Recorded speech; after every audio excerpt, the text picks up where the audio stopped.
So, of course, not having given birth or not being a medical person doesn't necessarily mean that you won't be able to become a doula. And of course, you're wondering about whether or not it's for you, whether it's something that you can afford to do, and whether it fits into your daily life. And of course, that brings us to the question as to whether or not it will work with your daily life. And of course, we're talking about being a doula. So there's the money question that you might need to consider. How are you going to pay the bills? And what about marketing yourself? That might cause you pause for thought. And you may be wondering about support. Well, I have some solutions for you. I have some answers for you, which we'll get to. We're going to talk about how you become a doula, what you need, money, marketing, support, extra study, etc.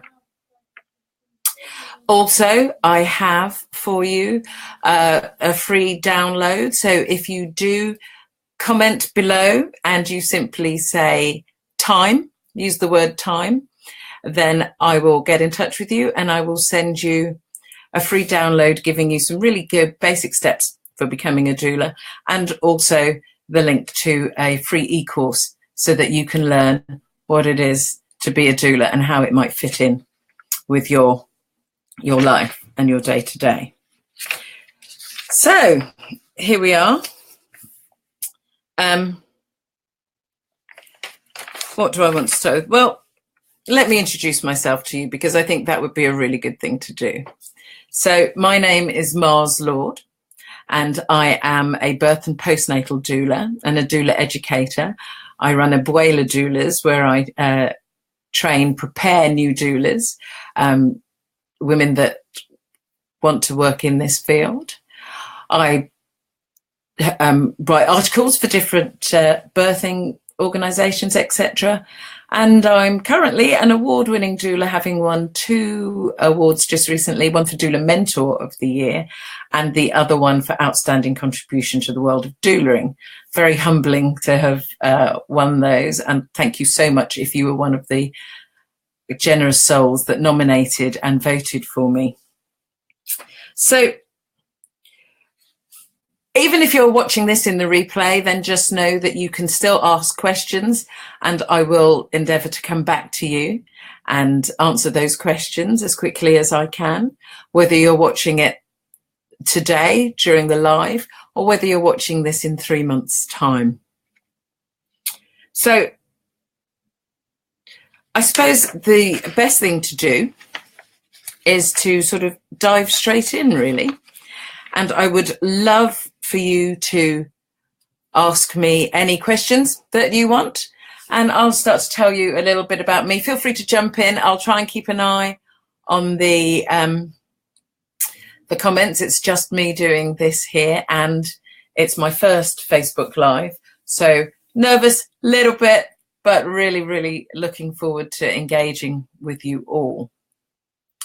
So you want to be a doula. Let's just see. Okay, so hi Lena, hi Lorna, lovely to see you. Hi Arlene, that's my youngest sister. Nice of you to pop in. Any questions, people, do feel free to ask away. As those of you that know me will know that I talk a lot, and that my mother has always said that she will probably bury me talking. So it did go over one midwife's head one day when she said, "But you'll be dead." But we let that pass and we let that go. So you want to be a doula. What is a doula? Well, the short answer, the easy answer to that is that a doula is a professional birth companion. She's someone, or he is someone, who supports a pregnant and labouring woman through pregnancy, birth and postnatally. And we mustn't forget the postnatal element of doulaing. A lot of people, as they think about doulaing, they think about it as birth and all the excitement of having a baby. But actually, there's work to be done prior to that, during and post-birth. Yes, Lena, I promise I will tell you some stories. hello to Kamisha. So what can I tell you? All right. So becoming a doula. Let me tell you a bit about my journey first, and I'll tell you some stories within my birth journey. So I became a doula through nosiness. A lot of people assume that because I'm a mother of 5, I have this huge maternal heart, and that's why I've become a doula, and, you know, to work with women and babies. And I'm going to make a wee confession here. It's not the babies that attracted me or attract me or keep me passionate about the doula work that I do and that I love. What's keeping me passionate, what I love, is supporting women as they birth their babies. So nosiness, that was the reason I became a doula. So my baby twins were quite tiny, and I loved any opportunity to have someone else to hold them for a minute, because as gorgeous and as adorable as they were, sometimes a woman just needed to go to the loo in peace, or even better, have a cake and a bit of chocolate and a cup of tea in peace. So I went round to a coffee and cake morning that one of the mums at school had organised. Bear in mind that I had 3 older children at this point. Yes, that's right, I'm a mother of 5, with the youngest being twins. So I arrived at this house, and I knew that going there, the room would be full of women, and they would all really, really, really want to cuddle squidgy little babies. There's something about twins that makes people just go, oh my God, it's amazing. Anyway, so I arrived, handed off the twins, settled back with a cup of tea and a piece of cake. Meanwhile, next to me, the wonderful woman that was hosting it, and hey, Tessa, if you ever see this, Tessa was talking to another mum who I don't remember, and she said, oh, and of course, I'm a doula. And this other woman said, well, what's a doula? And Tessa said, as I'd explained, that a doula is a professional birth companion, someone that gives physical and emotional and spiritual support to a birthing mum. And so I turned around and I said, well, explain a bit more, because what do you mean? Because it seemed too simplistic in my mind. And Tessa said, well, I went and did a course with Michel Odent and Liliana Jammers. Now, Michel Odent is a famous French obstetrician, and him and Liliana run regular courses talking to women about being doulas. And because Tessa had done the Paramana doula course, she suggested that it was one that I should look into if I was interested. What made me feel like I'd be able to do this was that I was at the birth of my niece. I supported my sister through her labour before she had my gorgeous niece.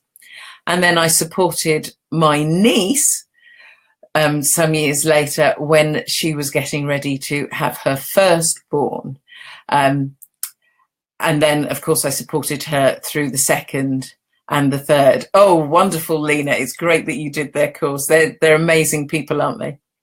So, and before my niece was, before my great nephew was born, I had also supported another friend who had said to me out of the blue, please come to support me in my labour, because I think I'm going to need someone that makes me laugh, and you make me laugh. So I said, why not? I've done this before. So I went, and I will tell you this, that when I got to her labour, in fact, just prior, as she was labouring, and I went to the house to meet her and her husband, the football fans will understand the dad's dilemma here. England and Germany were playing in a quarter-final.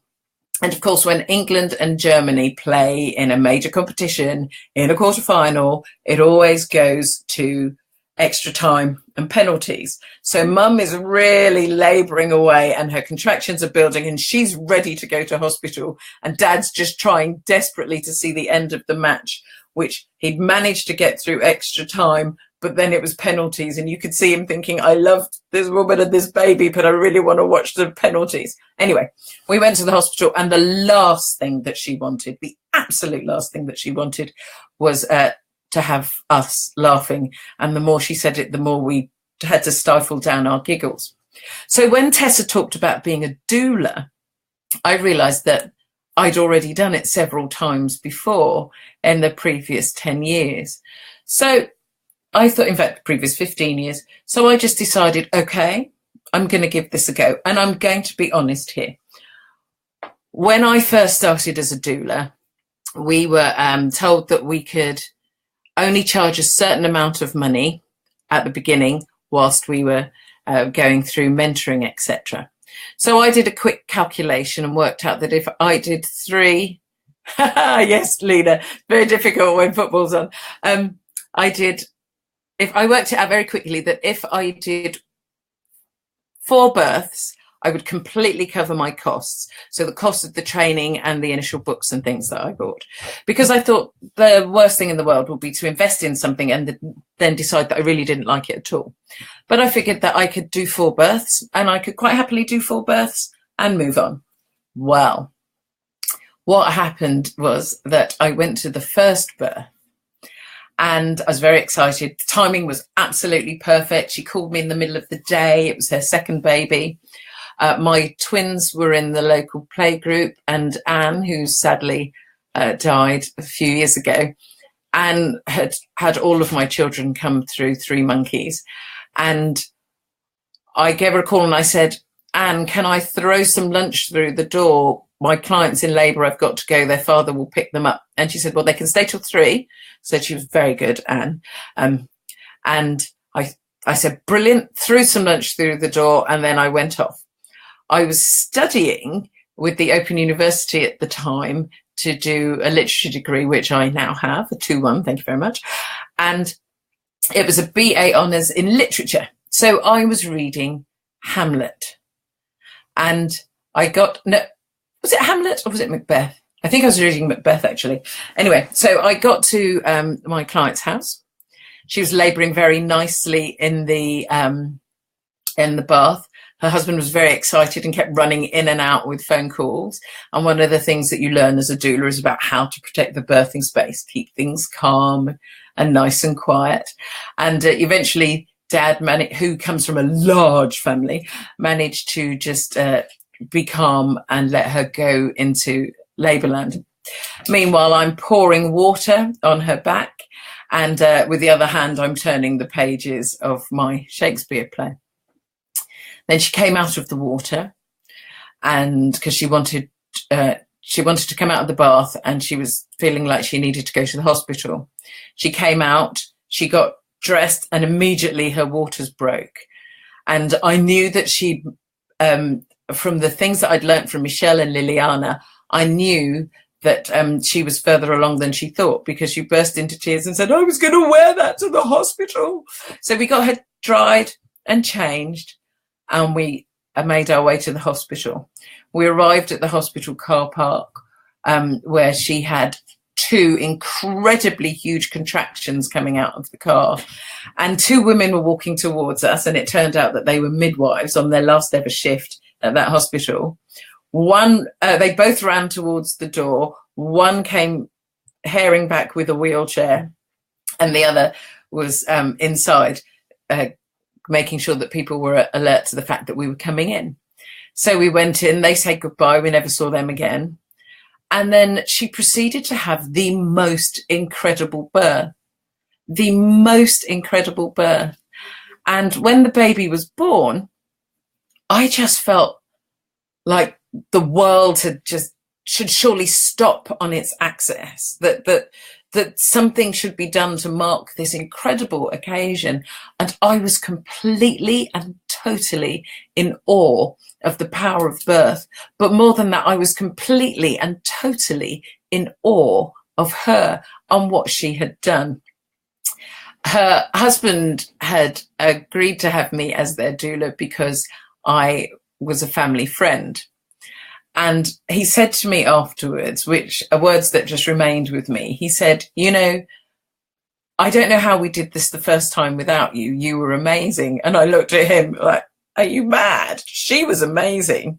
I was merely here doing the things that I'm supposed to do as a doula. And what I'm supposed supposed to do as a doula. Thank you, Jen. You do know that you're a doula when you don't tire of the birth stories. And I love hearing them, and I love sharing them where I have permission.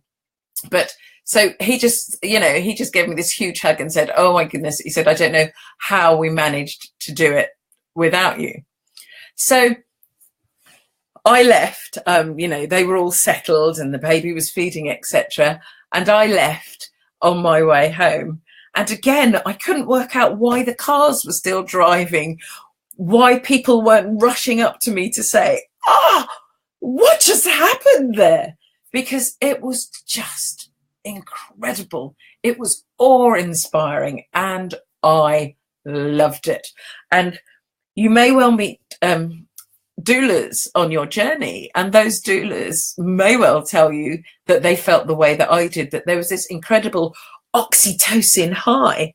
Now, oxytocin is the love hormone. You get that eating chocolate, you get it drinking red wine. Yes, you get it through laughter, you get it through orgasm. When you breastfeed your baby, when you labor, your oxytocin levels rise to enable the contractions for the baby to come out, or the babies to be born. And so I left with this huge oxytocin. I didn't recognize that was what it was, because I was too high to see where I was.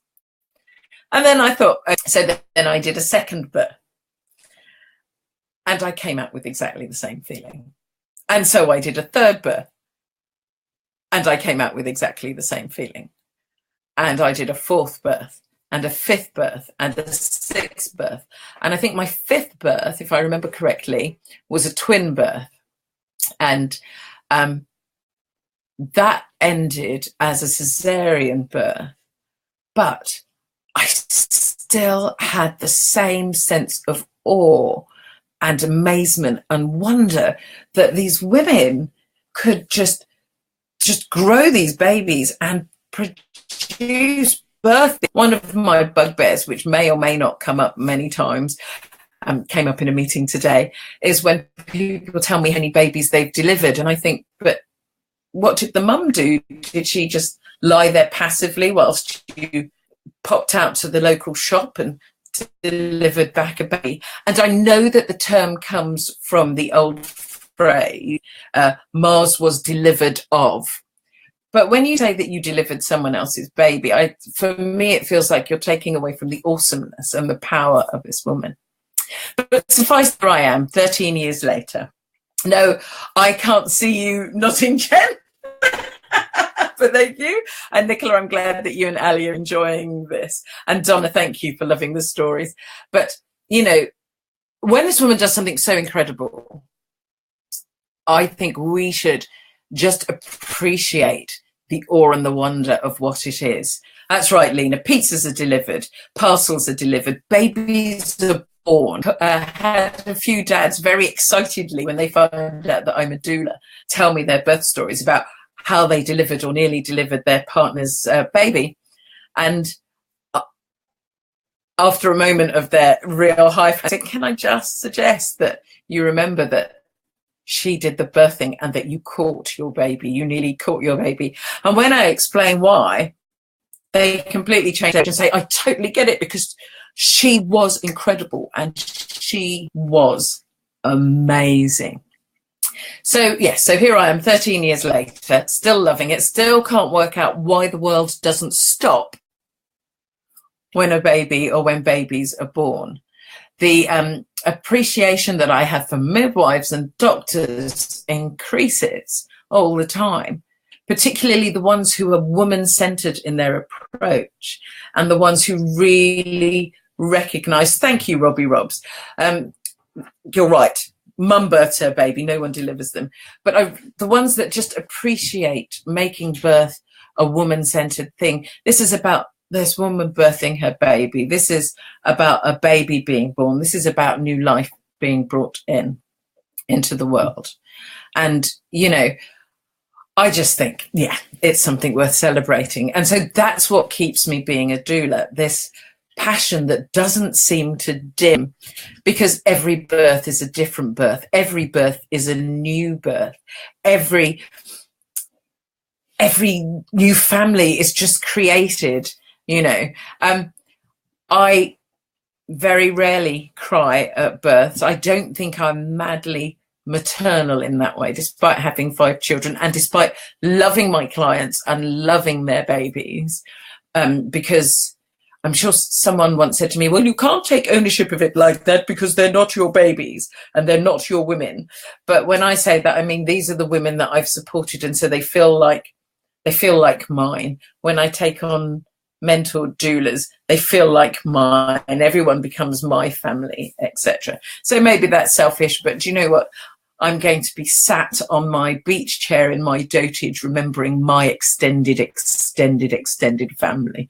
And if you want to tell me that that's wrong, then you do so, and I'll just take another sip of rum and we'll see where we go with that. Anyway, so I could wax on and on forever, and it's likely that I probably will. But I did make a few notes to keep myself on track so that I don't go far away from what I'm doing.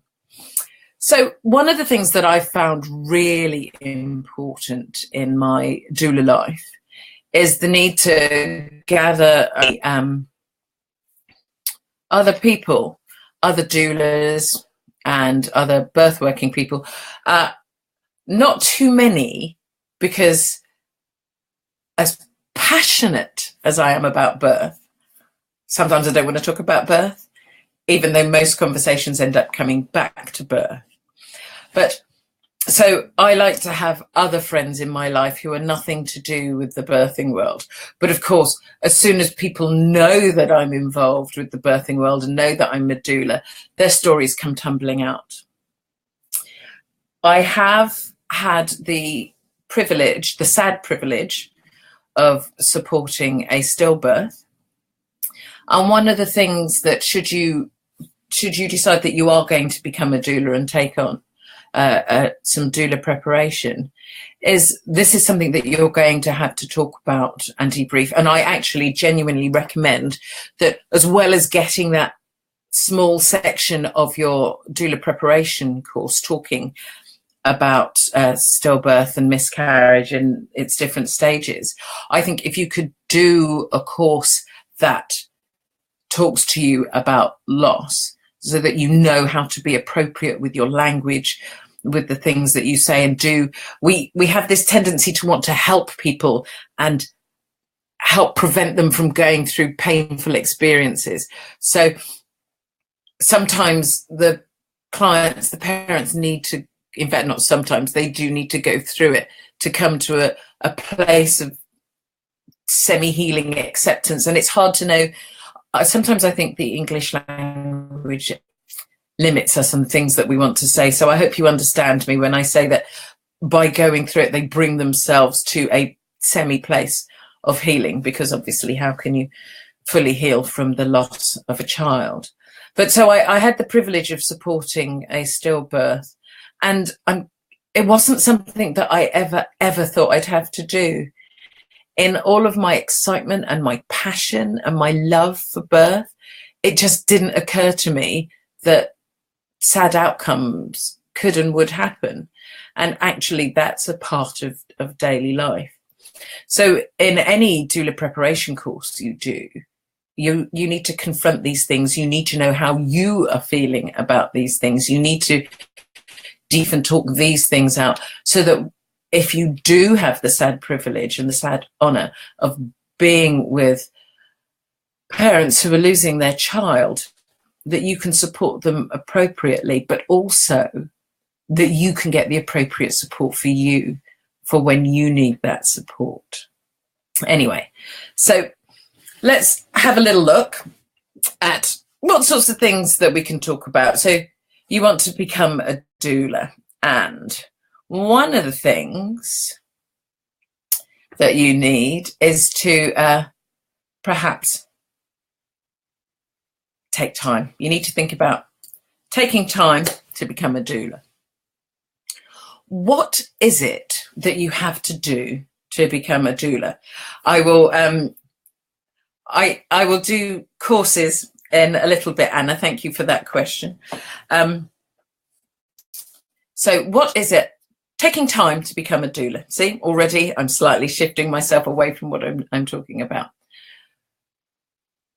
It's very easy for you to think, I'll become a doula, and the reason I'll become a doula is because I had the most amazing birth in the world, or because I had the worst birth in the world. So the ones that had the best birth in the world want other women to have that. The one that had the worst doesn't want to, wants to help women avoid that as much as possible. And then, of course, you, may not have any children at all. And I will flag up that some of the best doulas that I know are child-free, whether it's by choice or whether it's because they haven't yet decided to start their family. So how do you become a doula? Well, there are lots of different courses out there, and you need to have a look and see what it is that they're doing and see whether or not that course appeals to you, the individual. So I was talking to some relatively new doulas, and my wonderful friend and wife, we call each other wife because, frankly, if you're going to have a wife, this is the wife to have. Nicola runs Red Tent Doulas, and yes, Anna, that's one of the ones that I highly recommend for people to do. It's a truly diverse course that isn't trying to be diverse, it actually is diverse, and that I feel is important in this world we live in. And so I was talking to these two new doulas, and they said that the reason they didn't do the Red Tent doula training course was because they felt it was too spiritual for them. Now, the wife will tell you that when we met, I have always said, and I still kind of maintain, that I'm not a la-la somebody. I don't do all of this fluffy stuff. But actually, birth is an incredibly spiritual experience. But I know that so unlike this pair that I talked to that didn't want to do what they felt was a spiritual course, that didn't worry me so much. But Michelle O'Donnell and Liliana's course, the Paramana Doula one, was very science-based, and they talked about the hormones and the physiology. It's not that the other courses don't, but Michelle's just, he's an octogenarian, he's a Frenchman, and he's got so much knowledge, it just keeps coming and coming and coming and coming and coming and coming and coming. But there are some courses that seem and feel a lot more sort of business-led and business-like. So you are going to have to find the course that suits you. I, for example, run Abuela Doulas, and for me, it's really important that there are some doulas in the world who look like me, black doulas, brown doulas, that don't look like what the stereotypical doula seems to look like, which is and not that there's anything wrong with that, but we talk about how we mother the mother, and my mother isn't a white woman. So if I was having someone birth me that I wanted to feel mothered by, my instinct would take me towards a black woman. But it doesn't mean that I can't be, and I haven't been mothered by white women. In the same way that a French woman might want a French doula because this is someone who understands her language and her culture, etc. So with the Abuela Doulas, what we do is we look back into your cultural heritage and bring that forward to modern birth. So I suppose, Anna, there are 3 courses that I very, very happily recommend. One is Red Tent Doulas, run by the wife. The other, obviously, is going to be mine. And the other is Michelle O'Donnell and Liliana's. But know what it is that you want from your courses. Know what it is that you want for yourself. So how do you become a doula? Initially, you talk to some doulas, find out where they did their preparation course, how they found it. When I was choosing schools for my children, I remember one of the best pieces of advice that I was given was that to not just look at the school, but look at the product, as it were, that came out at the end. Did I like the children that came out at the end? Did I like the way they were about themselves? And so I can honestly say that if I don't think about my own course, my favourite course is going to be Red Tent, because I really like the way the women come out. I like the fact that there's this holistic approach to birth, whether you are Lala or not. And the wife has, I think between her and Maisie, the other wife, the young wife, they made me more Lala than I ever thought I would be. Oh, Anna, I think you would love training with Michelle O'Dont.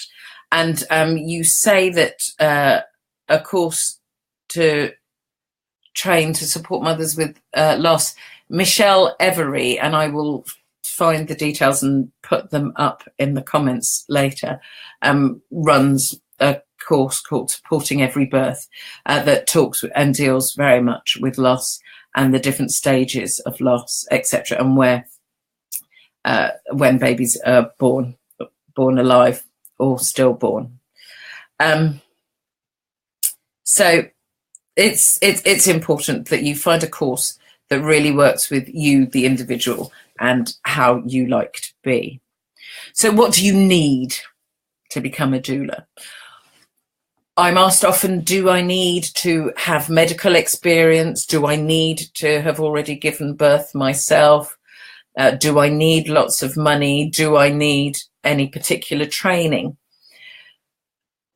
I think it's very good to do a doula preparation course, because there's a lot that you will learn there, including debriefing your own birthing experiences if you've had them, and if you have supported someone else in a labour, debriefing that experience, so that when you go to each new mother, you recognise that this is a new journey and a fresh birth. And whilst you might find some similarities or none at all, it's very much a separate thing and a different thing. So what do you need? You need, I think, a love of women. For me, that's the most important thing. That's the key. You could do this because you like babies, and that's great. But actually, the bulk of your time, over 95% of your time, is going to be spent with this pregnant mother, with her partner, with them as you walk through the antenatal journey. Antenatal meaning pre-birth. And so as you go through that pre-birth stage with them, and then when she's in the middle of labour, you're going to be with the birthing person during labour. You're not going to be with a baby. And once the child is born, I'm glad you enjoyed Michelle's course, Robbie. Once the baby is born, as Michelle told me, and I'm not going to do my absolutely awful French accent, but I'm going to tell you that whenever Michelle talks, I'm not sure if I hear him so much as I hear his lovely accent. But Michelle said to us, and what stayed with me from the beginning was, why do you need to do anything? It's not your birth. It's not your baby. It's not your birth. So when that baby is born, actually, you're not going to have your hands all up and in there and cuddling up to a baby, etc., because that's the role of that baby's parents, and it's not your role at all. So to become a doula, what you need is a love for your birth, the birthing mother. I think it's a very good idea to do some reading in and around birth. A very simple place to start is AIMS. Let me put this in the comments, actually, if I can. Yeah, there we go. Right.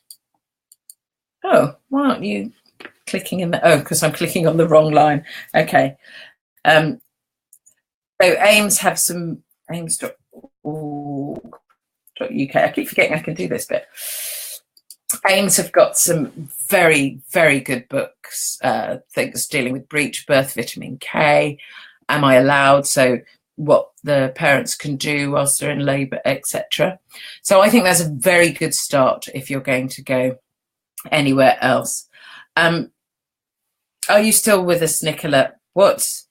Remind me of the name of Adele Stockton's book. Hang on, let's just... Oops, I can spell. Oh, I cannot believe I've had a mind blank. We'll comment later with title. Right, there we go. See, now that I've discovered I can do that, I'm probably going to do that all the time. So do some reading. Start with the AIMS booklets. Have a read of someone like Adele Stockton's book that talks to you about what it is to be a doula. Talk to other people. What else do you need? Oh, gentle birth companions. Thank you very much. I knew the wife would help. Gentle Birth Companions by Adele Stockton is a very good book to get you started. And that will get you thinking about why it is that you want to be a doula and what it means and what it is to be a doula. And, of course, have conversations with people. So do feel free to jump in with questions because I know that I am just talking and talking. And again, if you are watching this in the replay, then please feel free to put your questions in as well. But money comes up a lot. So I've heard people say, you'll never get rich as a doula. And that puts a lot of people off, not because I think they're looking to make millions or even thousands, etc., but because they're probably thinking, well, maybe this isn't something that I can do because I do have a family, I do have bills, etc. to pay. In a la-la moment, the riches that you get from supporting a pregnant and birthing family, there's just immense, absolutely immense. Financially, it depends on what you're charging and where you are. I won't talk about what individual doulas charge because I feel that that's individual doulas' business. Some doulas, of course, will do some other work, mostly related to birth work, alongside their doulaing. So they might run antenatal courses or train and do some form of hypnotherapy for birth course, etc. Some make amazing things. I am the proud owner of two gorgeous Steiner or Waldorf dolls. Oh, again, I need the wife because she always knows the exact term I mean, and that were handmade. But I run courses talking about working with multiple mums. And so I have this beautiful large uterus that contains two beautiful dolls, Aziza and Medea, and I use them when I'm talking about multiple births. And so one of the things that she does alongside her doulaing is she creates things. So you'd have to think about how that would work for you. And I do think it's important that you consider what the money means to you and your family. And I'm not saying that because I think that many of us are doulas for commercial reasons. Waldorf. Yes, I said Waldorf. Yes, I'm so clever. All right, maybe I'm not, but, you know, I'm feeling it. So patting myself on the back. Do consider about what you need for your family, for your income, etc. I think in many ways, people that work within the caring industries tend to be undervalued in what they do. And for some, there's an assumption that they don't deserve to be paid well. And actually, when you're becoming a doula, you are really giving up a lot of yourself, which is a good point for me to remind you that if you want some information about how to become a doula and how you can make the time to become a doula, do type time in the comments so that I can get back to you with a nice free download. Time. When you're a doula, you're going to give a lot to your client even before you go on call, you've got the antenatal sessions where you're going to talk about birth and talk about the hormones and physiology of birth, talk about birth preferences, talk about what happens when things don't go according to plan, etc., etc. So you're going to give a huge chunk of your time there. You'll be at the end of the phone, at the end of email for your clients. And then when you do the on-call period, it's likely that you'll be on call from week 38 to week 42, week 43. And within that on-call period, you can't be too far from your client. So when I first became a doula, one of the mums said to me, but what if you're at a party? And I said, well, if I'm at a party and I get the call, I'll go. She said, but it's a party. And I said, there'll be another party, but this birth won't happen again. I'm really pleased to say, and slightly sad to say, that I've only missed one wedding in the 13 years. Or maybe two, actually. And I plan my holidays way in advance. It's, in some ways, it's harder to do spontaneous things because you know you have to be around and you have to be there for your client. But sometimes if they birth within a small window of the on-call, then suddenly you have space to do spontaneous things. But you do need to think about the time element and what that will mean to you and will mean to your family. So money and time are things to think about. And when you request the information from me, I'll give you some ideas about how to deal with that and how to manage that. So how do you become a doula? What do you need? We've looked at money, and talking of money, what about marketing yourself? How are you going to market yourself? Is your doula preparation course, the one that you're looking at, going to give you some ideas around that and talk about how you're going to get the work that you're doing out there? And how they're going to support you in doing that. You know, when you're marketing yourself as a doula, remember that this is about you, you know, and so that's what your clients are going to want to know. They're basically going to want to know if they can moo and poo in front of you. And if they can moo and poo in front of you, it's likely that they'll be very happy to work alongside you. And so marketing is just a small part. And you need to think about marketing, because actually, how is anyone going to know that you're a doula unless you tell them that you're a doula, unless they find out that you're a doula and find out what a doula does? And then there's support. So what support will you get? This is possibly something that you're thinking about.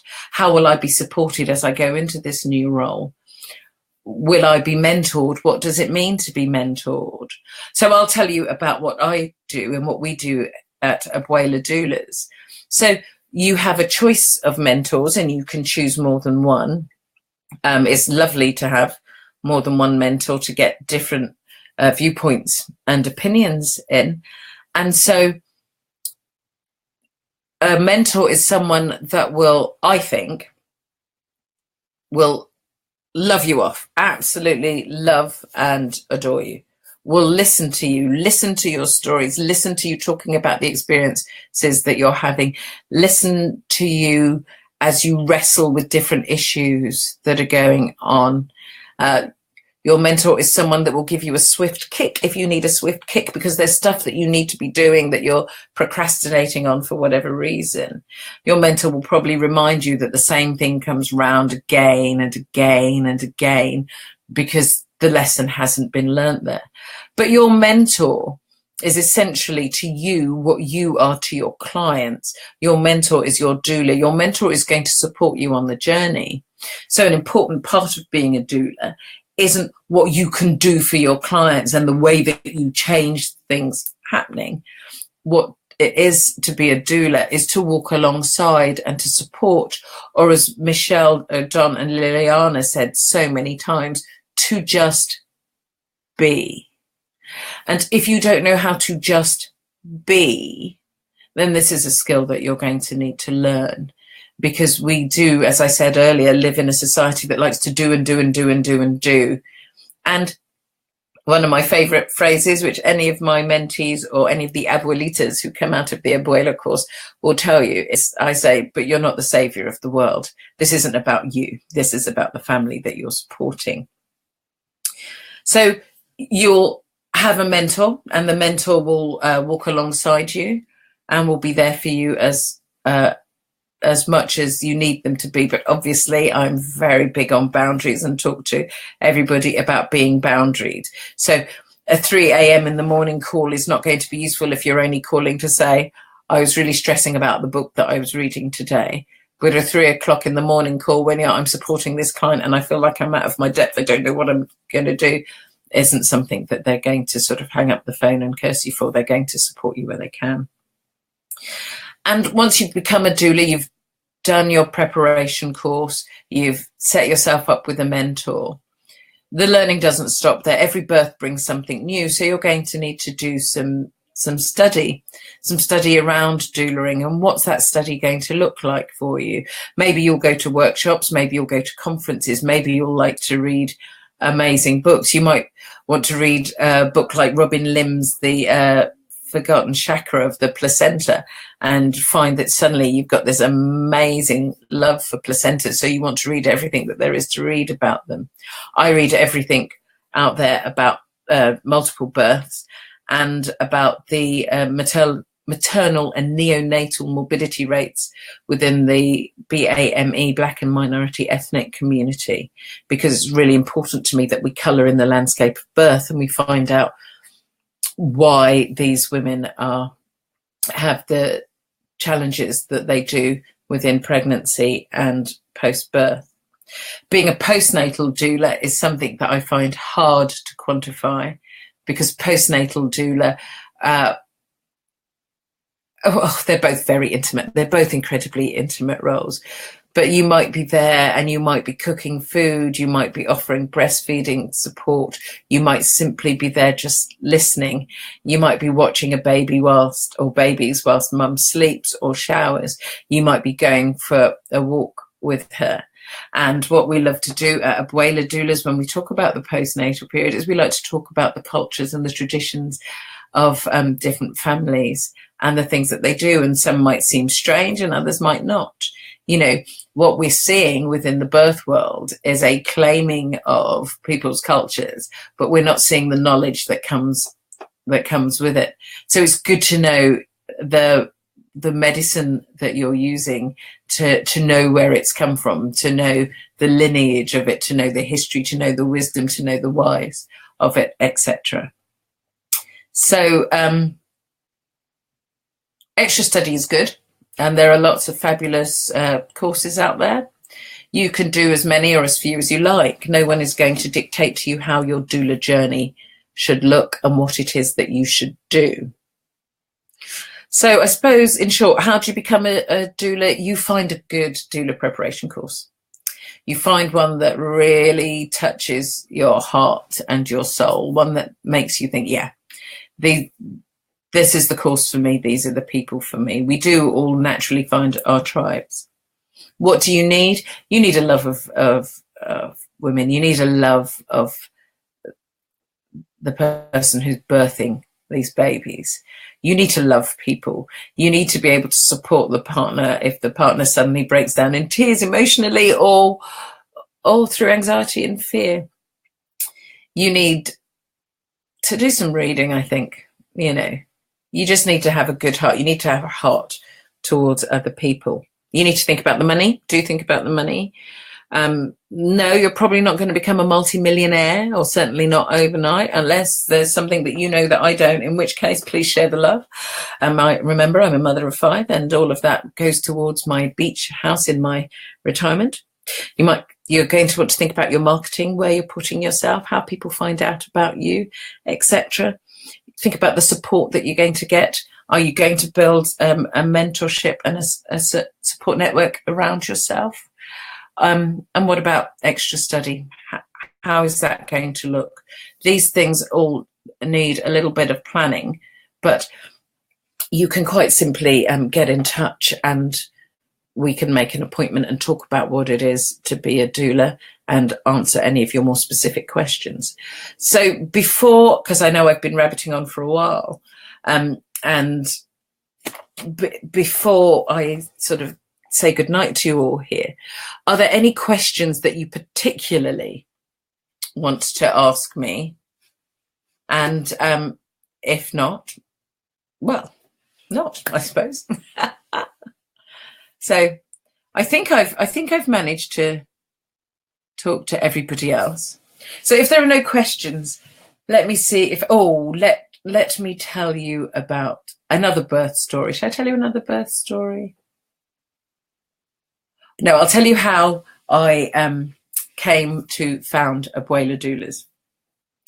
So for a long time, it's been important to me to see more BAME doulas. And I, over the years, have had a little personal mission where I've gone out looking to see where these doulas are. And I didn't find very many at all. So just under 2 years ago, I started a small Facebook group with the 12 birth workers of colour that I could find. I know that some people don't like the term birth workers of colour, but it was the easier phrase to use because BAME doesn't always translate internationally. Sorry, Donna. Oh, which one book? Oh, which one book I think you should read? Read the AIMS booklets. Read the AIMS booklets. Thank you, Zephaniah. Thank you for joining us and for your kind words. Do you see how quickly I go? Oh, yes. So I looked and none of the courses out there seemed to particularly address the issue of the BAME doula. So I started a small Facebook group with 12 people, and that was about 20 months ago. And we currently stand at 155. The vast majority of them, at least 2/3, but I probably think 3/4 are UK-based birth workers. These are midwives, these are doulas, these are birth photographers and antenatal teachers and hypnotherapy in childbirth practitioners and Arvigo and Mizan, massage, womb wellness therapists, etc. And I was really pleased to see the number grow because I think it's important to know where they are. And I, for a long time, have been frustrated by the images that we see of birth, and the vast majority of the images are white. The whole birth world is quite white. I've seen some campaigns, and thank you, Iman, the campaigns about birth, etc., all seem to contain white women and white babies. And of course, white women have their babies. But I would sit there and think, do I not give birth? Is it not worth showing me up there? I'm really loving the campaign that the Association of Breastfeeding Mothers is involved with, #FeedMe, and they're on those movable digital billboards across London, and they are incredibly diverse. The images that I've shown on the Abuela page are the Black mothers, but they've got quite a nice diversity within the whole advertising campaign. And I really do believe in colouring the landscape of birth, which is why when you look through my Abuela page, 99% of the imagery there is going to be BAME, because we deserve to have beautiful Black birth celebrated in the same way that all other birth is celebrated. And so it was important to me that I did that. But I procrastinated for a while. And then the wife, one day we were driving somewhere in Scotland, I don't even remember where. And she said, oh, will you just do the course already? Put the stuff down. You've got the knowledge. And what I loved about that is she runs Red Tent Doulas. And some people would think that it makes no commercial sense for her to give work to a competitor. But thank you, Zephaniah, she she was really generous with her time and her wisdom, and I do count her as one of my mentors. And of course, the young wife, Maisie, who does amazing work with womb wellness, said that, yes, and it's kind of sad, isn't it, Lena, that in India, the private hospitals put up pictures of white women and their babies and not Indian women and their babies. But so the young wife also told me that I really ought to just get on and do it. So I got on and I did it. Thank you, Robbie. It's lovely having you as part of Birth Keepers of Colour. I just got on and did it because I called it Abuela because Abuela is Spanish for grandmother. And I really do believe in us using the wisdom of our grandmothers. Remember I said before, taking your cultural heritage and bringing it forward into modern birth, because there's a wisdom in the things that our mothers have said. A very quick aside, and I will let you all go soon, as my mother always would call us and she'd say, I dream of fish, you're pregnant? No, Mum, I'm not pregnant. I've had 5 babies. There are no more babies. Your sister pregnant? She's not pregnant. Your cousin pregnant? Your friend? And then a long list of who might be pregnant. And I always used to laugh at that. Well, one day when I was creating Abuela Doulas, I thought, I'm going to go and have a little look. What I found was that right across the world in so many cultures, the fish is a sign of fertility. So actually, dreaming of fish wasn't as far-fetched as I thought. So what I love doing, what I love discovering in the Abuela Doula preparation course is people coming from different cultures and sharing their stories. The one that really, really, thank you. I know, Zephaniah, but your mother, aunt, grandmother has talked to you about fish and wanted to know who in your life is pregnant. One of the things that really touched me, and I hadn't known it, and I know it because I do the course, is that when a Muslim baby is born, the father whispers the call, the start of the call to prayer in the baby's ear. And then I discovered as well that when someone Muslim dies, someone whispers the end of the call to prayer in their ear. Now, imagine the full circle of that, the beauty of that. I said earlier that I don't really cry, but that made me get a little bit eye leakagey. So there are things to learn from one another. And I think we miss that out in birth. And I think that that's probably a travesty, because people need to feel themselves, feel their culture, feel their family, feel their ancestry, feel their roots in this, because where does life begin but here? And then a baby is produced. And so I think everyone deserves the right to have the doula that is right for them. So I've kept you all here for about an hour or so. And I think I shall just give you this last minute to see if any questions do come up. Otherwise, I shall get ready to say good night to you. So, any questions? Remember, if you're watching this in the replay, then obviously put your questions down in the comments and I'll come back to you with that. And anyone that wants my free download and information about becoming a doula, do write time in the comments below.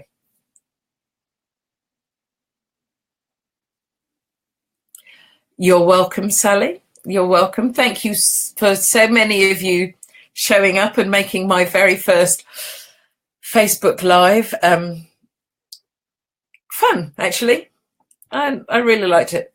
Yes, Robbie, there are countless moving traditions across our culture and we lose so much of it. And I just think that that's a shame. That's a shame, because as a people, there is a richness amongst us.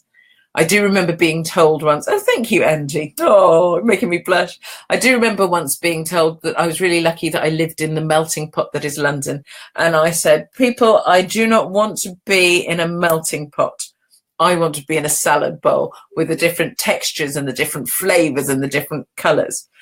I would love to do this every Monday, Sally Go Lightly, but as a doula that's constantly on call, I would be happy to do that if you would all like me to, and do, in fact, comment and say what you would like to hear me specifically talk about in another one of these lives. And we will see. But as long as you're all okay with the fact that it might suddenly be cancelled because I've got to run out to a birth, then that's fine. So let me leave you, because I will just witter on. Think about taking time to become a doula. Get in touch via the comments. Do email me if you want some more information. I can't look at the screen and type at the same time. Well, I can, but I don't want to. Do email me if you want some more information. Do check out the website, abueladoulas.com. On my lap, that will be easier, I think. And of course, you're here at the Facebook page. We also have Instagram and Twitter. Anyway, thank you.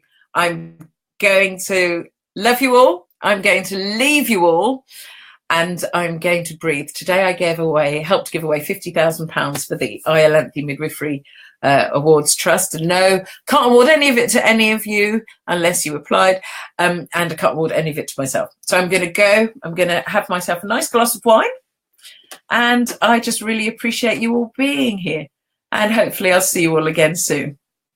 Good night, everyone. Thanks for tuning in. Oh, and live broadcast.